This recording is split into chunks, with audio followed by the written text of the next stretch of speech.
ওম শান্তি। ৭ ফেব্ৰুৱাৰী ২০২৫ সাকাৰ মহাবাক্যৰ সম্পূৰ্ণ ৭ কথা। মৰমৰ সন্তানসকল, তোমালোকে চলোতে ফুৰোতে স্মৃতিত থকাৰ অভ্যাস কৰিব লাগে। জ্ঞান আৰু যোগ এই দুটাই মুখ্য বস্তু। যোগ মানে স্মৃতিত থকা। প্ৰশ্ন: বুদ্ধিমান সন্তানসকলে কোনটো শব্দ মুখেৰে উচ্চাৰণ নকৰিব?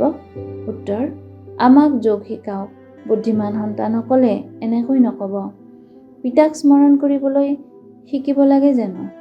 এইখন পাঠশালা হৈছে পঢ়িব আৰু পঢ়াবৰ বাবে। এনেকুৱাও নহয় স্মৰণ কৰিবলৈ বিশেষভাৱে বহিব লাগে। তোমালোকে কৰ্ম কৰি পিতাক স্মৰণ কৰাৰ অভ্যাস কৰিব লাগে। ধাৰণাৰ বাবে মুখ্য সাৰ: ১. কাম কাজ কৰিও স্মৃতিত থকাৰ অভ্যাস কৰিব লাগে। পিতাৰ লগত যাবলৈ বা পাৱন নতুন সৃষ্টিৰ মালিক হ'বলৈ পবিত্ৰ নিশ্চয় হ'ব লাগে। ২. উচ্চ পদ পাবৰ কাৰণে বহুতৰে সেৱা কৰিব লাগে, বহুতকে পঢ়াব লাগে।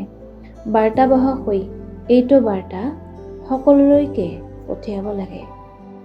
বৰদান: স্নেহৰ কলাত আন্তৰিক সুখ আৰু সৰ্বশক্তিৰ অনুভৱ কৰোঁতা যথাৰ্থ পুৰুষাৰ্থী হোৱা। যিসকল যথাৰ্থ পুৰুষাৰ্থী তেওঁলোকে কেতিয়াও পৰিশ্ৰম বা ভাগৰৰ অনুভৱ নকৰে, সদায় স্নেহত মতলীয়া হৈ থাকে। তেওঁলোক সংকল্পৰেও সমৰ্পিত হোৱাৰ কাৰণে অনুভৱ কৰে যে বাপ দাদাই চলাই আছে। পৰিশ্ৰম কৰাৰ ভৰিৰে আগ নাবাঢ়ে, কিন্তু স্নেহৰ কলাত চলি আছে।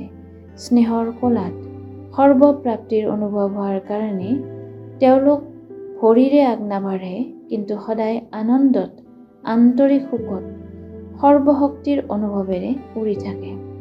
শ্লোগান: নিশ্চয়তাৰূপী আধাৰ দৃঢ় হ'লে শ্ৰেষ্ঠ জীৱনৰ অনুভৱ স্বত হয়। একান্ত প্ৰিয় হ'বলৈ, একতা আৰু একাগ্ৰতা ধাৰণ কৰিবলৈ আজিৰ অব্যক্ত সংকেত। বৈচিত্ৰ্যৰ মাজত একতা। গতিকে বাস্তৱত অনেক দেশ, অনেক ভাষা, অনেক ৰূপ ৰংগ, কিন্তু বৈচিত্ৰ্যৰ মাজতো সকলোৰে অন্তৰত একতা আছে নহয়। কিয়নো অন্তৰত এক পিতা আছে, এক শ্ৰীমতত চলোতা হয়। অনেক ভাষা হোৱা সত্ত্বেও মনৰ গীত, মনৰ ভাষা এক। ওম শান্তি।